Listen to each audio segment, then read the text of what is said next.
Welcome everyone to yet another chat, another real fun session all about the Australian Virtual Astronaut Challenge. I'm so really excited again. We're at week 4 now. Who would have thought? We are going to have a lot of fun yet again, and really glad that you can join us. And we do have quite a lot happening this particular session yet again. That's how it is, I must say. My name is Ben Newsome from Physics Education, and I just want to let you know that I am hanging out on Durrag country in Western Sydney. I really want to acknowledge all the traditional custodians, wherever you may be, because, hey, we are meeting right across Australia, and guess what? A couple of people coming from overseas. So no matter where you are, I want to pay respect to elders past, present, and emerging. I hope you're having a fantastic time. I want to extend a special hi to anyone who is Indigenous joining us to this particular session. Now, guess what? It is going to be a bit of fun. Now, I'm just wondering if we could bit of a roll call, a bit of a hi to all the people who are in this particular session here. So there are a few, as you see, as it loads on up. You are at the Australian Virtual Astronaut Challenge. And first people off the rank here, you've met a couple of times. I want to throw across to Dr. Scott Sleap. Dr. Scott, how are you doing there, mate? Wonderful. It's great to be here from Wanneroo land in the Hunter Valley in New South Wales. Really excited. We've got some awesome lineup of speakers and activities today. I can't wait. Nor can I. Absolutely. And I've been hanging out waiting for Laurie to tell me about what Laurie's been up to for the last month. You get to find out soon. So Laurie, say hi, please. Great to be here. I'm excited to be able to share some fun experiences with your students. Absolutely. Now, Laurie's coming to you from Magnitude.io, and the co-founder of Magnitude.io is Ted Tagami. Ted's here hanging out with us as well. Hi, Ted. How are you? Hey there, Ben. Good morning to everyone. Really looking forward. Week 4, my goodness, a lot of exciting things here in Berkeley, California, hailing from the land of the Ohlone people. Back to you, Ben. Very much appreciated. Love having you hang out. And someone who's going to hang out with us as well is Kirsten Banks. Hi, Kirsten. How are you? Hello, I'm so excited to be here and talk about careers in space. It's going to be so much fun. So many fun little photos from space. I'm so keen to talk about space with all of you. Yes, we've got space for that. I really can. And yes, those jokes will keep coming. Sorry. But yes, thank you so much. And Glenn Lawrence, how are you doing today? Great. Thanks, Ben. We're coming from the Awabakal country here in Newcastle by the Sea. Glad to be catching up with everyone here today. See you soon. Awesome, mate. Much appreciated. And as always, we've got Wendy hanging out in tropical North Queensland. Hi, everyone. I'm coming to you from Townsville, North Queensland, land of the Woolgarooka and Bindal people. Hey, I just want to give a shout out, World Teachers Day. Thank you, teachers, for everything that you do and going above and beyond to give your students every possible opportunity. Absolutely. And hey, this is a world program too. And really love what teachers do. Absolutely. Hey, Ian, you're a teacher. You're down south. Yeah, sure am, Ben. Good morning and welcome everyone to our week 4. Time's flying by really quickly. I'm coming to you from Murrumbidgee Regional High School, which is the host of the New South Wales Virtual STEM Academy in the beautiful Riverina, and we're home to the Wiradjuri people. And today is going to be absolutely awesome. Ben, can't wait to listen to our awesome speakers. Absolutely. So let's kick this right off because we have a lot going on today. Laurie Waters hails from Magnitude.io, but has been doing some really interesting stuff when it comes to analog astronaut challenges, those missions that actually help us really define, what it could be like living in space and more. So Laurie, please let us know, what have you been getting up to for the last few weeks? Absolutely. Let me share my screen and let's get going. So what is life like as an analog astronaut? Well, we have got to figure out how to navigate foreign worlds. Think about the moon or Mars or more exotic places like Titan. There'll be very limited resources, no crew there to welcome us to help us out of our spacecraft. Water, that might be tough too. And we're just surrounded in many cases by rock, a lot of it. Maybe some dormant volcanoes. We've got to think about how we are going to survive in these isolated and extreme environments. And so analog astronauts can practice right here on Earth for these extreme situations and help humanity prepare for taking those long duration space missions. My name is Lori Waters, and I am an analog astronaut. This year, I've had an opportunity to serve as a crew member of the High Seas, which is an analog facility in Hawaii. And we lived in that little dome that's standing behind me. And then just a few weeks ago, I was up in Grand Forks, North Dakota, which is the home of the University of North Dakota and their Space Studies Department, for which I'm a student as well and a lifelong learner. They have an analog habitat as well. And so I'm going to be excited to share some of these experiences with you about what it's like to live as an analog astronaut. This is my space family. On the left, you have the High Seas crew. We came in as 6 strangers, not knowing each other at all. We had met on Zoom twice, and then we were forced to live with each other for 2 weeks inside that little dome. We had to live, work, and play inside. And anytime we wanted to go out, we had to suit up into our spacesuits to go outside. And on the right-hand side, you can see the inflatable lunar Mars analog habitat, which is in Grand Forks, North Dakota.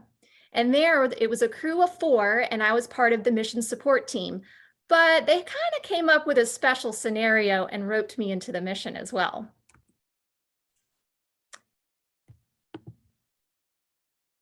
So as you walk through, I want you to think about, what is life going to be like living on another world? What will our houses look like? What are we going to have in each room? How do we utilize the space? We have to have a place for our spacesuits. Here you can see these are rear entry spacesuits. And we have to do all of our research and all of our work and also live in this facility. So what's the design going to be like? Of course, this was one of my favorite rooms because it's the plant module. And here you can see my crew colleague, Terry. He was working on a special project with spirulina algae. So even the microorganisms that are so important here on Earth, we're going to have to take them with us.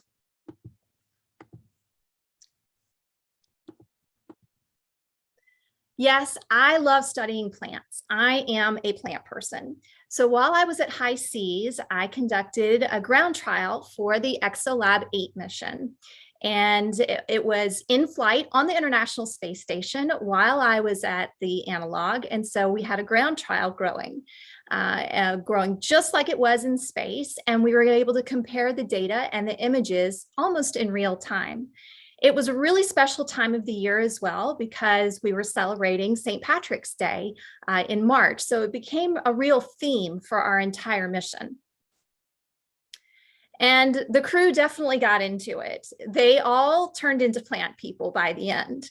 3 of them, in fact, were engineers, and we all collaborated on research. And this is the fundamental part of analogs. You make friends, they become your space family, and you collaborate and help each other because you're always learning something new. And that's the kind of mindset that you have to go into the space industry with, and just about any field of study, that lifelong learning from each other. We're all adults coming in with individual experiences and strengths and weaknesses, but survival on a foreign world is going to require teamwork. And so we worked together on research. Here we have one of the engineers who was helping in the lab one day, and one of our science communications professionals, Monica, she was helping me test the regolith for nitrogen, potassium, and phosphorus to see if plants could even grow. We made food together, we grew plants together, and it really, you get to know one another, and you really form some special bonds with your crewmates. It is really about human factors research. While we're conducting our own research, we're helping others in their research studies too, because we have to know of all aspects of life, of how we're going to function with limited resources and no one else around. So when we go into these extreme environments, I particularly like to study what is the local regolith or soils like. What are the extremophiles that live there? Can we get our plants to grow? When we think about going to Mars and having that greenhouse on Mars or on the moon, we've got to turn essentially dead dirt into a productive soil. And so the plants that I study are legumes, and they have a symbiotic bacteria called rhizobia. And so through that symbiosis, we can help turn dead dirt into a productive soil. It's also important to think about the people and plant interactions. When you're inside a habitat and you're on this foreign world where there's no plants outside, no trees, that little bit of greenery inside of your analog makes all the difference. Mealtime is a really special time for crews as well. We cook together and come up with amazing recipes from just raw ingredients. You're largely using dehydrated food, but sometimes on occasion we'll do those special events like with St. Patrick's Day of making green pancakes. And of course, we have limited resources. So we eat a lot of baked bread because we can make that from scratch. And we get a few salad leaves with our meals, but we get really sad when we run out of potatoes. We're constantly monitoring the precious resources at the habitat. Water and power are among our most precious ones. With using solar panels at high seas, we always had to monitor what was happening with our input and output. And there were times we were in low power mode. We couldn't power up the EVA suits and we had to unplug all of the electronics. I did manage to keep the ExoLab plugged in. And water, we had to monitor our water supply, which meant we only took one shower during the entire 2 weeks. And everyone likes to ask about the bathrooms. Each analog bathroom is a little bit different, but yes, we did have a composting toilet. We had to suit up to go out on EVAs, and that's extravehicular activity.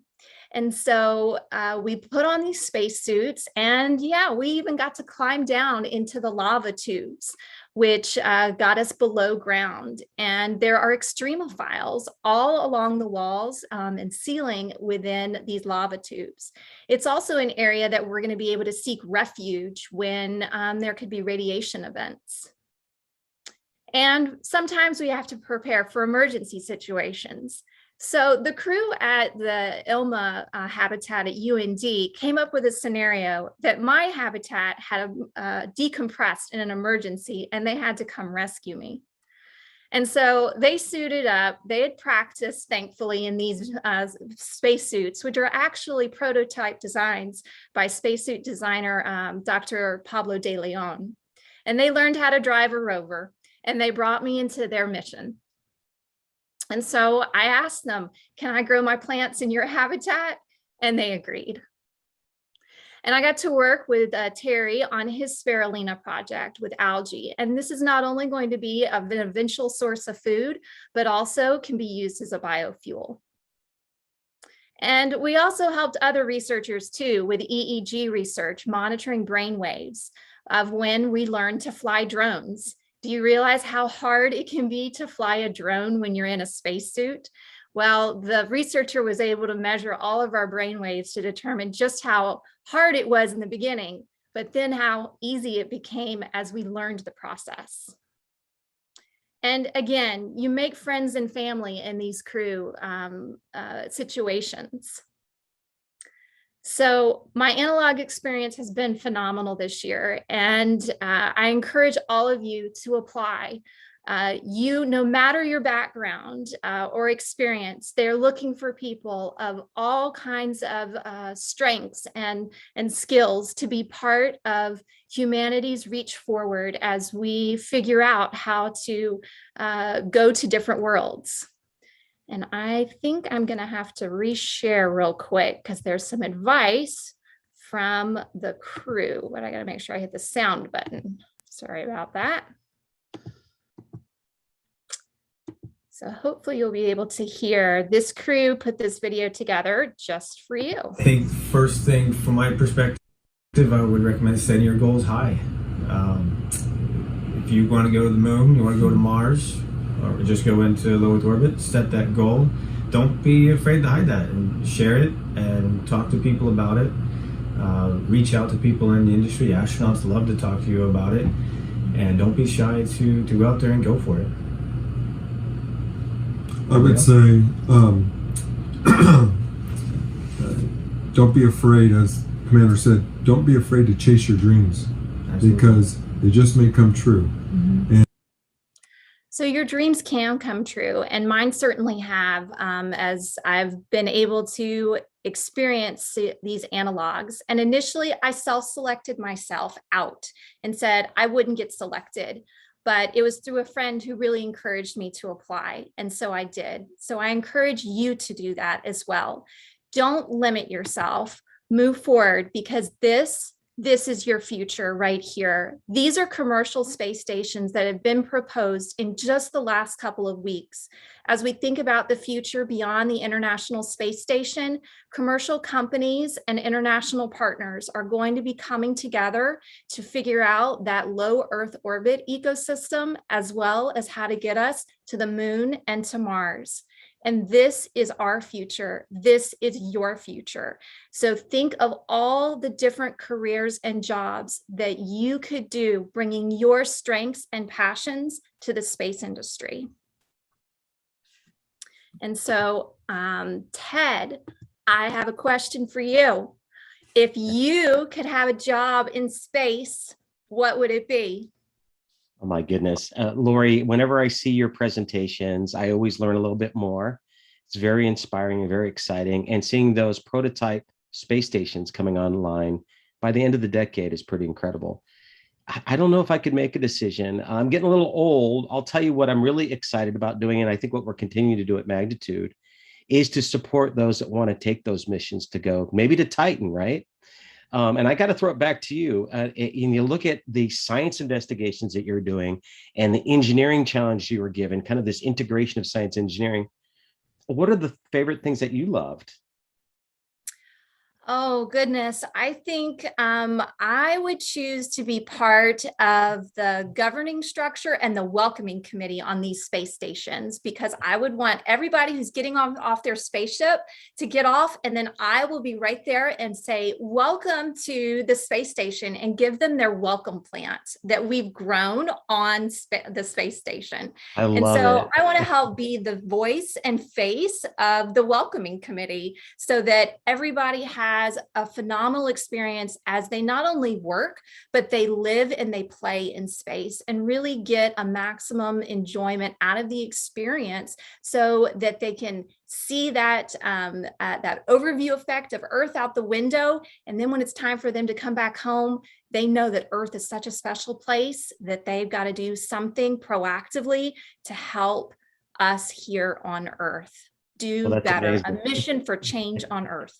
I love it. If this was Hawaii, they'd be giving you a lei when you got to the moon, right? Yeah. How fabulous is that? You know, I never thought of that as a career, but as space exploration continues, there are many different job opportunities that are out there, whether you're here on Earth, maybe thinking about the stars. I mean, there's one star I understand is like more than it's taken 9 billion years for the light to get to us.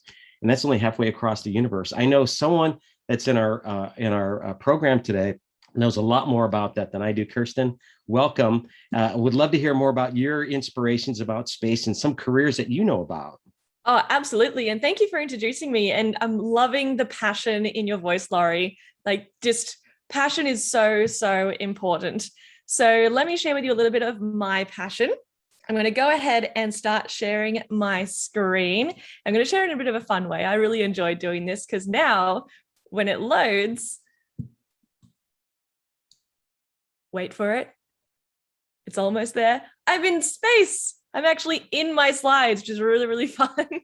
So my name's Kirsten. I'm a proud Wiradjuri woman. I'm an astrophysicist and science communicator. So basically that means I look at stars, I study the universe, and I love talking about it. So where I want to start here is we've been looking at the sky for a very long time. We've been studying the stars for thousands upon thousands of years. Even just here in Australia, we have the oldest continuous living culture with Aboriginal peoples who have been studying the stars and looking at them and understanding how they relate to the people, the culture, the land, and the animals for over 65,000 years. That's a long time to be looking up at the stars, because we can learn a lot about what's happening in the sky, because what's happening in the sky for culture in our culture is mapped and mirrored on the ground. So the sky is a very big part of our culture and of our very being as well. We can learn things about what's happening around us just by looking up at the stars. For example, if we look at the Milky Way Galaxy, our gorgeous home that stretches across the entire night sky. This is an image taken by the European Space Observatory. This is a panorama of our entire Milky Way, or at least a little bit of it. And you can see in here one of my favorite constellations ever from my Wiradjuri heritage, but also just in general of all the constellations that we have from all cultures across the world. It's the dark emu.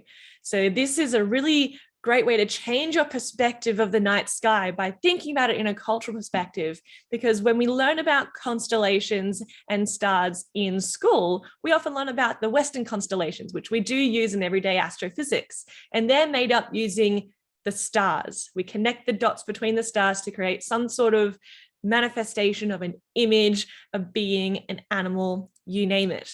But this one, we're looking at the dark parts of the Milky Way Galaxy to see this dust and this gas that naturally blocks the light of distant stars behind it. Within that, you can see a little emu. So if you look really closely, up above my head, hold on, let's see if I can point in the right direction. Up here, this little bit here is a little dark nebula known as the Colsack Nebula in Western astronomy. So it kind of looks like the head, excuse me, the head of the emu.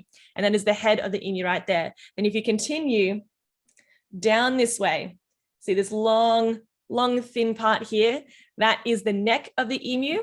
And then this big bulge, the center of our Milky Way Galaxy, is the body of the emu. In Wiradjuri astronomy, we call it Gogomen. And Gogomen, its position in the night sky indicates to us when is the right time to go looking for emu eggs. So there's a lot we can learn from the night sky just by looking at it from a different perspective and analyzing it and seeing how it relates to us as human beings. Even without the cultural perspective, even though we've been traveling with the stars for thousands and thousands of years, we literally come from stars as well. I'm going to share with you a quote here from one of my heroes, Carl Sagan. The cosmos is within us. We are made of star stuff, and we are a way for the universe to know itself. So what you can see here, this is a beautiful big nebula, gorgeous nebula from, I think it's the Large Magellanic Cloud. So if I go back, actually, you can actually see the Large Magellanic Cloud over there.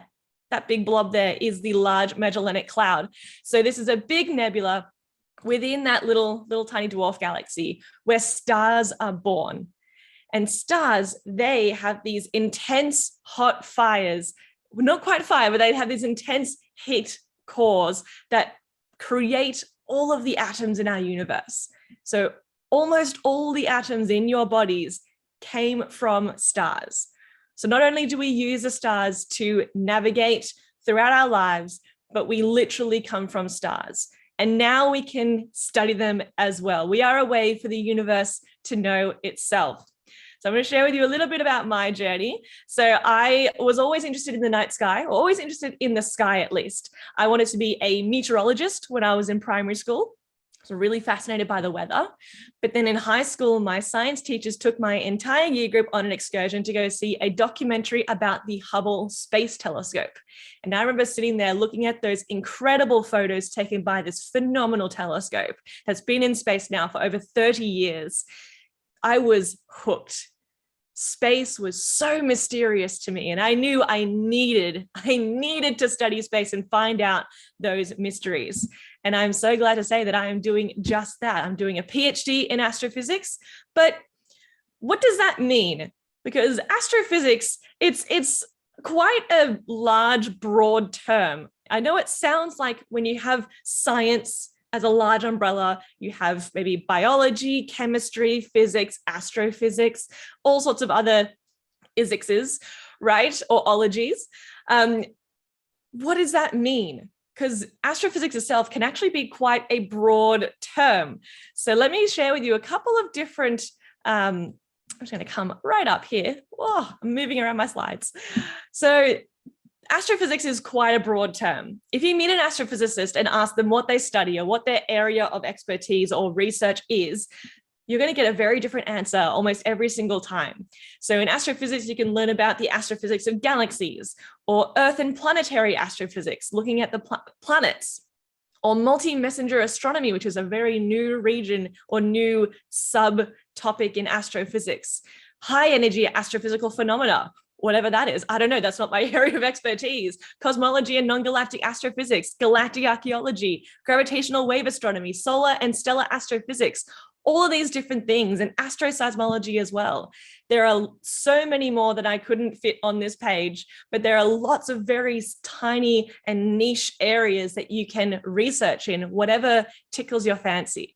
So for me, in my PhD, I'm actually studying galactic archaeology and astroseismology, combining those two subtopics together to try and understand, using earthquakes, but on stars, to study the history of our Milky Way galaxy, to try and piece together its 13 billion year long history, which takes a bit of work, but that's what we do in astrophysics. We're building upon the current knowledge of the universe.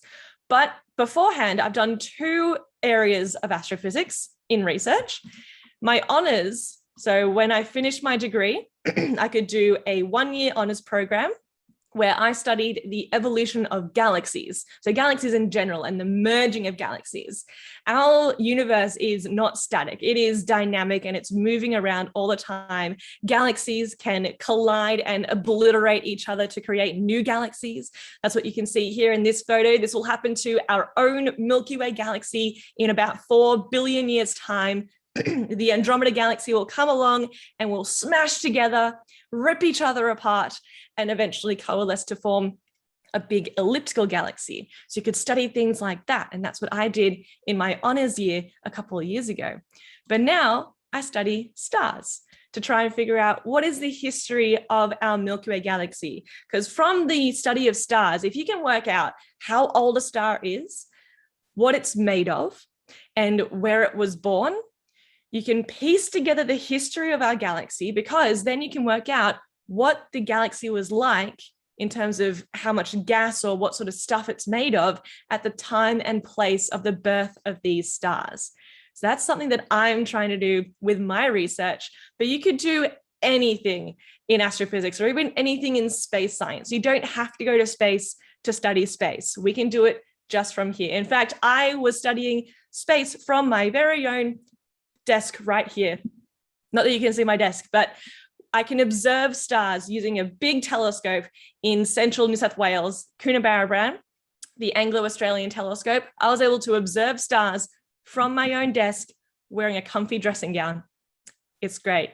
You can study astronomy, you can study space, you can be an astronaut, you can do anything.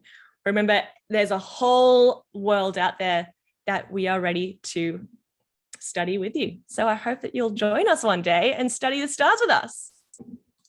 Oh, wow, that was awesome. Thank you so much, Kirsten, for joining us. And thank you, Laurie and Ted, for giving us a little bit more of a window of what you've been up to. There are so many careers. And actually, you know what? With what Kirsten was saying, studying stars from your desk, you know what? Let's go outside, clouds allowing. Look on up in the night sky tonight. Why not challenge it? Why not see if you can find a constellation of your choosing? Is there a local one that you can pick out? And I reckon it's always a good way to go. But here's the thing, there really are lots and lots of careers. And one of them that's very, very powerful and makes stuff happen in terms of materials and how they go together and then solving problems is design. And someone who really knows design and hang out with us last week too is Glenn Lawrence. Hey, Glenn, how are you doing? Please show us what you got up this week. Hi, Ben. Thanks very much. Hello, everyone. Thanks for joining in again. Great to be with you. I'm Glennie D. My role is, as Ben said, to talk about some tips on how to draw your ideas when designing. And I did have some homework, Ben, and two things. And one was to draw light lines for designing. Remember, all your drawing really starts with drawing a light line. Any architect, any scientist, designer. Second thing was to investigate some geodesic domes. So this is a geodesic dome that has been made using some 3D printed parts. Ian's going to be talking to you later about 3D printing. So this is a geodesic dome.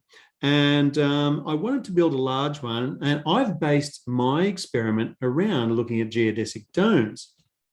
And I looked at all sorts of materials that I could make them out of. I found that if I rolled some paper around a pencil, I came up with some paper connections like this. So this is one panel that goes and makes up the geodesic dome. A dome really is 5 arms and some other ones with 6 arms. So it looks complicated, but I found that it really isn't that difficult to do. So I'm looking for something really easy, an easy method of construction. And I found that using some PVC tube with these cheapest chips, Dagwood dog sticks, in there allowed me some flexibility, and I had some success. So Jackie, let's go to page 42 and have a look at some students who have assembled. So big shout out to Merriweather Primary School. The students managed to assemble the dome, and it's looking great there. So that dome is about 400 millimeters high with a diameter of just over 800 millimeters. Thanks. So let's jump straight in and have a quick look at the folio that we've prepared for you this week. So starting off with page 36, thanks, Jackie.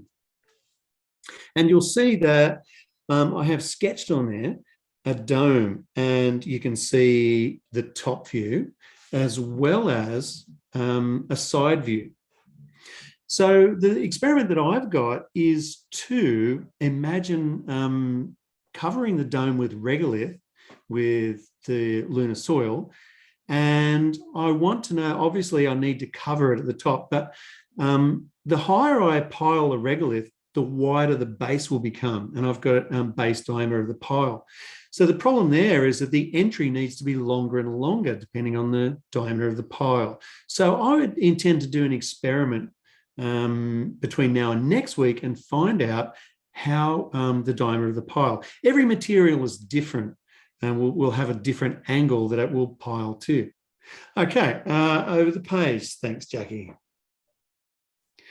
And Laurie was telling me that NASA have kicked off a new competition to design an earth-moving or regolith-moving bit of machinery, a robot for living on Mars, home on Mars. So I thought for the next page, I would have a go at drawing that. Now, with my students, we use a 120 challenge. We challenge ourselves to draw something in just 2 minutes. So I'm going to ask someone here to set the clock. You can too, from wherever you are, set your watch, your phone to 2 minutes. And in 2 minutes, I'm going to have a go. Let's go to the drawing. I'm going to have a go at drawing this little device. So this little robot is able to lift the bucket up, to carry some regolith and then dump it. The idea being that it can dump it on top of the dome and then dry back down. All right, so are we ready? Do we have your clock set? No, I'm no guarantee I can do this, but let's give it a go. So I have on this page, let's use some blank paper here. So I'm going to give myself a starting point, and don't start your clocks yet. We're going to do 2 minutes, ready. So, make sure I've got my eraser ready. So, okay, 120 seconds, ready, go. Starting off with a cube. A cube is a great way to start most drawings. There we go, there's a cube. I'm going to erase some of this, and I'm going to, let's do some drawings here. So I'm dividing that. let's make the bucket go. It's going to be quick. It's going to be quick.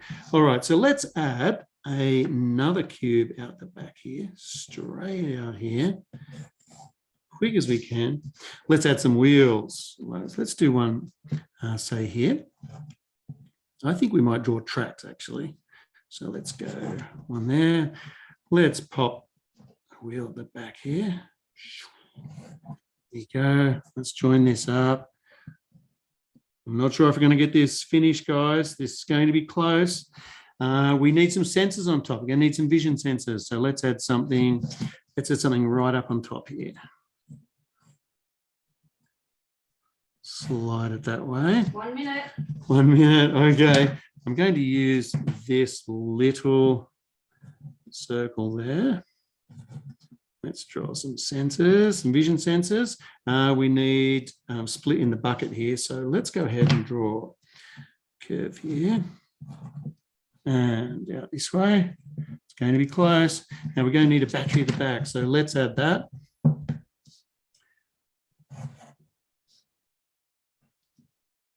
And we're going to probably need a cutting line around the outside here. I think we're getting pretty close, guys. Let's add some little teeth at the top. We could add some grip on the tracks. And I think we could probably, if I had time to draw a shadow, that's about where I'd draw it. So give me the countdown to 10 seconds. I'm going to 2, 1, boom. Now, here's one that I've prepared earlier. I did have a drawing which a rendering, and I will show that to you. So I find it, here it is. So that's like a quick sketch, a design drawing, and here is the finished thing rendered. So I'd encourage you to look that up. That is the NASA competition. All right, cool. So let's go back to the folio and have a quick look at the next page, which is page 38. And we're talking about renderings there. Last week we did some quick drawings, and we're looking at adding color and shading to make it look more 3D. All right, so over the page, Jackie. And here you're asked to have a go at using the isometric grid. So back to the drawing page. Thanks, Jackie. All right, so let's take it back to my idea for the dome. And looking at my page here, you can see I'm thinking about ways to add some timber in a straw or squash the paper. What I'm actually going to do is show you how to draw. Let's start here, a square using the isometric paper.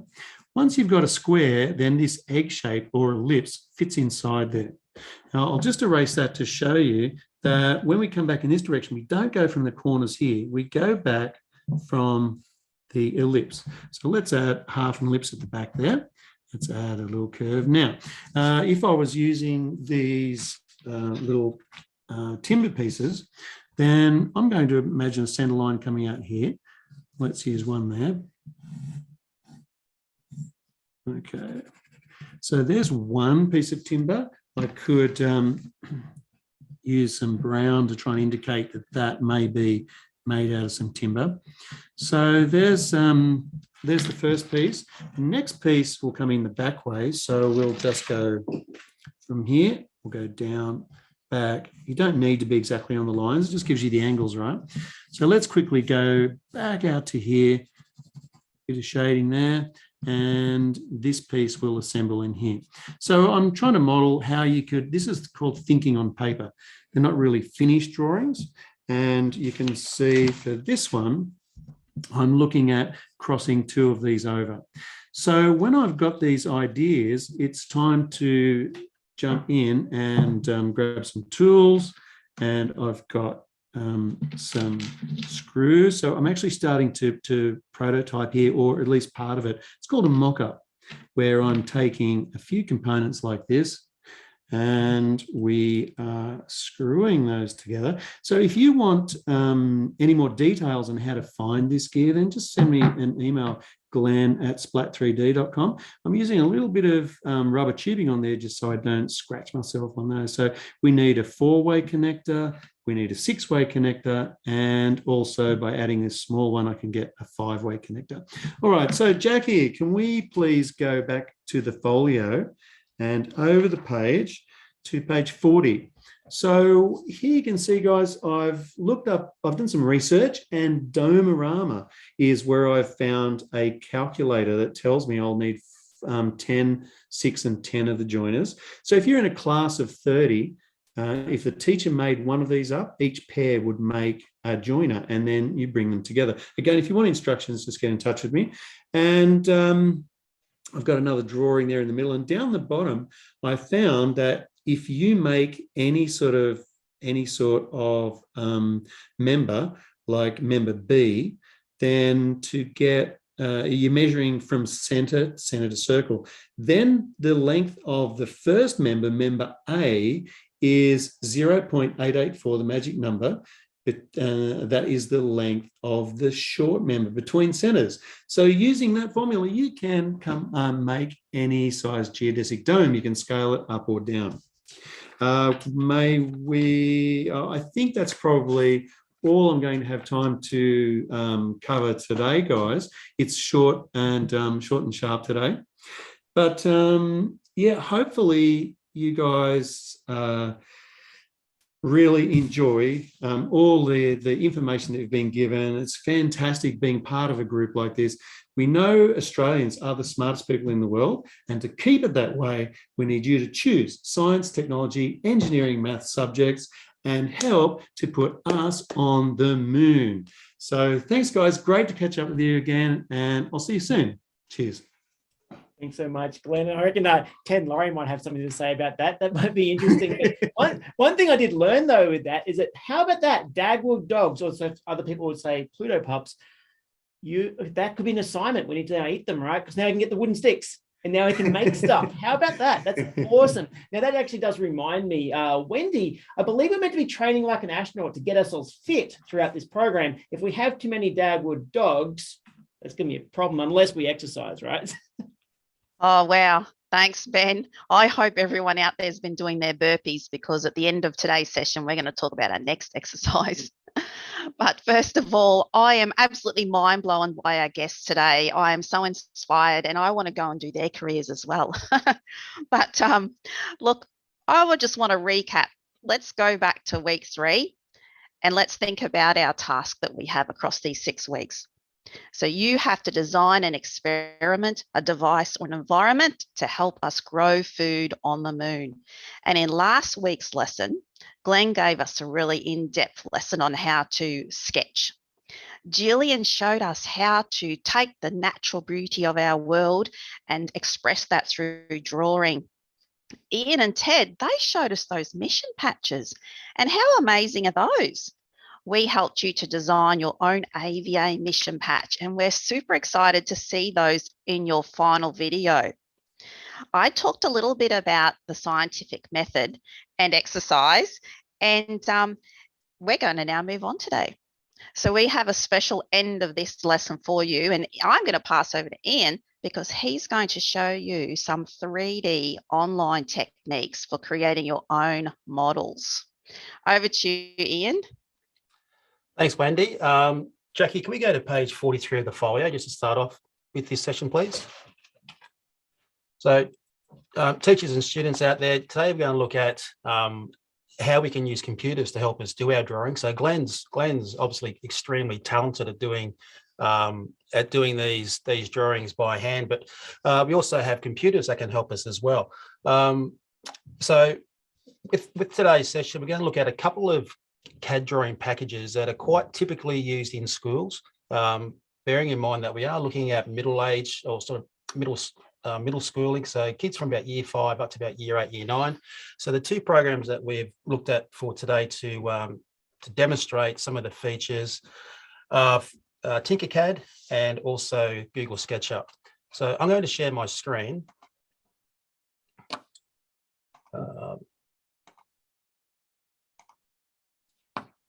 And it should be coming up there now. So Tinkercad is a really good program, which I know is used quite a lot in Australia in primary schools and also sometimes in the junior secondary part of the curriculum. Tinkercad does have a number of modules in there. So drawing is one of the modules. There is also programming in there as well.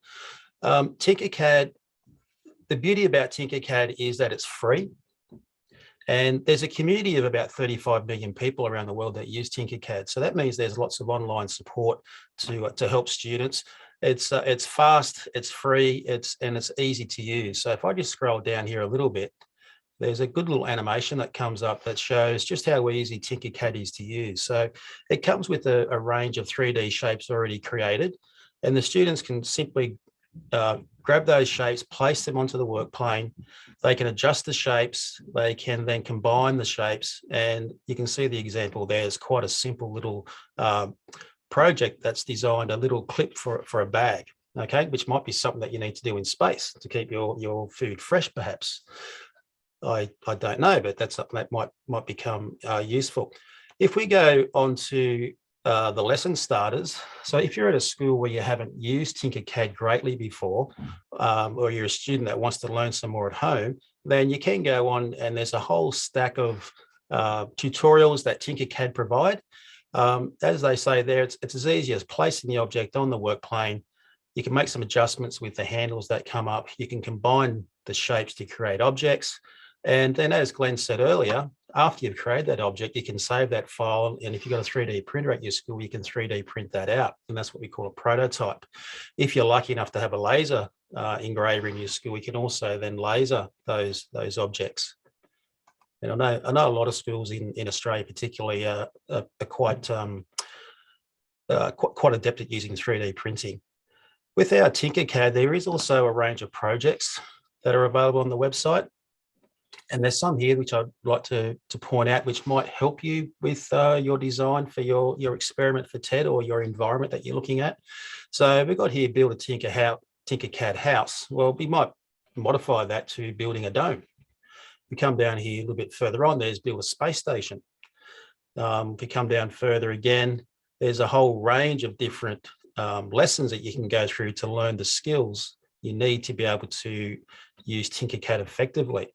So if we go to the build a space station one, for example, and I'll bring that one up just so teachers and students can see what that looks like. So it comes up with a description of the space station. It does have some mappings to curriculum, which is American, but we can still make those connections with the Australian curriculum. And then over here, we've got a series of lessons. So you got 4 lessons that shows you how to build the rocket, the housing module, the research pod, and then you can make your own. So I've done that little experiment or that little tutorial. It doesn't take very long. The tutorials are really high quality. And I would really recommend that if you're an interest in learning more about Tinkercad, that you try some of these activities in your school or at your home. One of the ones more for the high school kids is the Sketchup range of software. And Sketchup has a range of different products that they provide. One is called Sketchup for Schools, and Sketchup for Schools, as it says there, is browser-based. It's for primary and secondary schools, and it's for, if you're signed up with the G Suite for Education, which I know the New South Wales Department of Education is, then you can have that in your school quite easily free of charge. So it's integrated with Google Drive and Microsoft OneDrive. It'll work on your Chromebooks or any internet connected computer. So you don't need to have a high-end computer to be able to use this program. And it's one that that is really quite good. Year 6, Year 7, Year 8, all those years could use that quite effectively. The one that I'm going to demonstrate today is called Sketchup Pro. Now, Sketchup Pro is similar to Sketchup for Schools. It has a few additional features.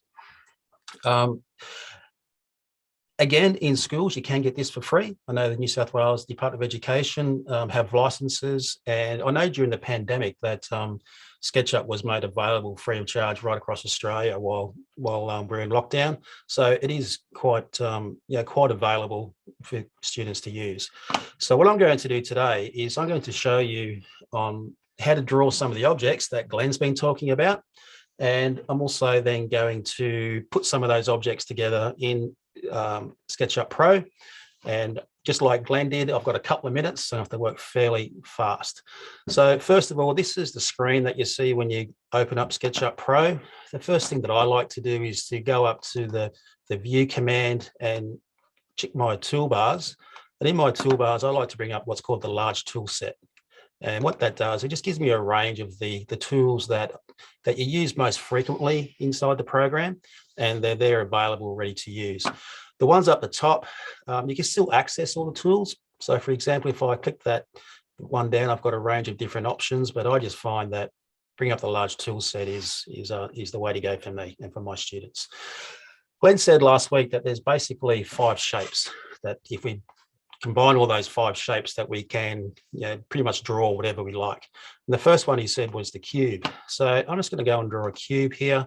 I'm going to bring that out. And if you look down the bottom right-hand corner, you'll see here dimensions, and you'll see that it's giving me some real dimensions. So that one's actually quite large. I can make that whatever size I want. I could type in my dimensions, or for this exercise, I can just choose that size there. And then to make that into a cube, I use what's called the push-pull tool over here, and I come across and I bring that up to wherever I want and click off that. And I've now quickly and easily drawn a cube. I can select the cube and I can right click on the cube and say, make that a group. So that is now an object that's wholly and solely a group that I can move around. The next shape that Glenn talked about was a cylinder. Now a cylinder, the base is a circle. So once again, I can come across here and draw myself a circle. Again, I want to push pull that one up. So I can click on that. And this time I'm going to give it a definite height. You see there at the moment, it says it's 23.99. I'm going to just type in 3,000. So 3 meters. And there's my cylinder there. So quickly and easily I can draw those shapes. The next one that Glenn talked about was a cone.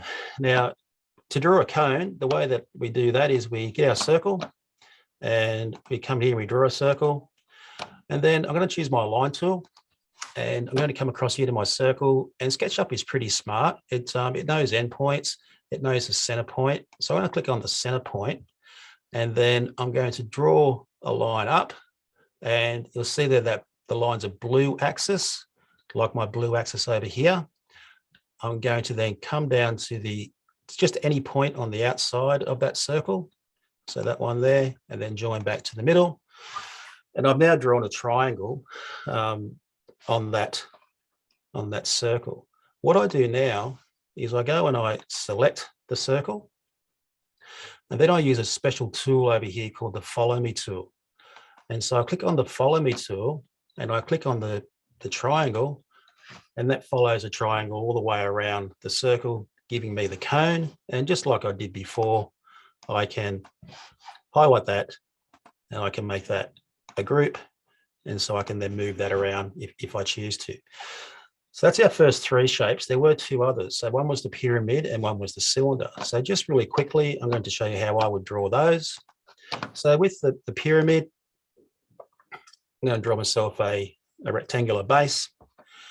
I'm going to come over here and use what's called the measuring tool. And I like the measuring tool because if I do that, it gives me some guides without drawing lines. And now I've found the center of that rectangle. I'm now going to click on the center, again, draw a line up on the blue axis. So I've done that. And now what I'm going to do is draw lines from that top point. I need to get the right tool. So the pencil tool, that fills that one in, that fills that one in. And so now I've got my pyramid. The last shape is the sphere. The sphere is a little bit of a tricky one, but it's using all the tools that we've just learnt so far. So I start with a circle, and then I'm going to use this tool up here called the orbit tool, and I'm going to orbit around to have the circle pretty well laid flat. And then I'm going to draw another circle, and you see how SketchUp's really smart. Again, it finds the center, and I'm going to draw another circle out. So what I've got is that sort of an object. And then what I'm going to do now is I'm going to select the first circle that I drew. And you've probably guessed it. I'm going to use the Follow Me tool. And I'm going to choose the second circle that I drew at perpendicular to the first and click on that. And if I zoom in, I've now got, it could be a planet with a ring around it. And if I wanted to give those rings some shape, I could use my pull tool and I could then do that type of thing. Okay, so that's how quick and easy it is to draw those objects in SketchUp. Now, Glenn had a little rover type thing that he was building before. Now, I know I haven't got a great deal of time left, so I'm going to have to do this really quickly, but I'm going to come down and just quickly make a start on how you might draw that. So I'm going to delete those guides, take them off. So he started with a cube. So we'll draw that up. We'll group that.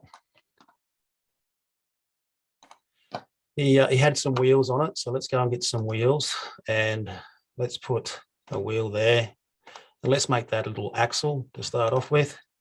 So let's bring that out. And again, let's group that. So that's my axle. And on a large wheel on the outside of that. So again, SketchUp is pretty smart. There's the center. Let's make a bigger circle on the outside. And let's bring that one out. And let's make it look even more realistic. Let's come here and draw another one. And let's push it back in. Just a little bit. So if I rotate that around, you can see there I've got my start of what Glennie was doing. My dimensions a little bit different, but you get the idea. He had a battery on the back, so let's go and do that. So let's go across here and just draw a circle for the battery. Let's spin that around, and I don't want my battery going all the way down, so I'm just going to have the battery about that far down.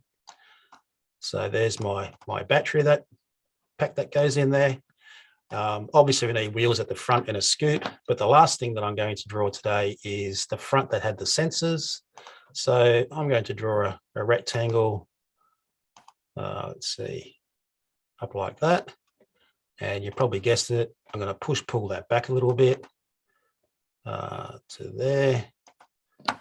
And Glenn had some sensors on there. So let's put a sensor in here and let's put another sensor over here. And I could take the time to make all these exactly the same size, but as you can see there, I'm doing this as quick as I can. So there's a sensor, and the last thing that I'm going to do is I'm going to draw a line here to here and one on the other side here to here. And just to mimic sort of what Glenn had, I'm going to push that back and push that back. So really quickly, we can see how to draw the different shapes, how we can use Tinkercad or how we can use SketchUp to help you do those.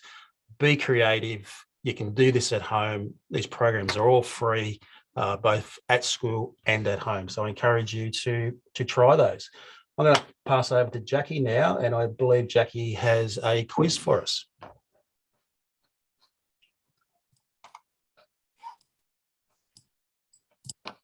And I believe the quiz.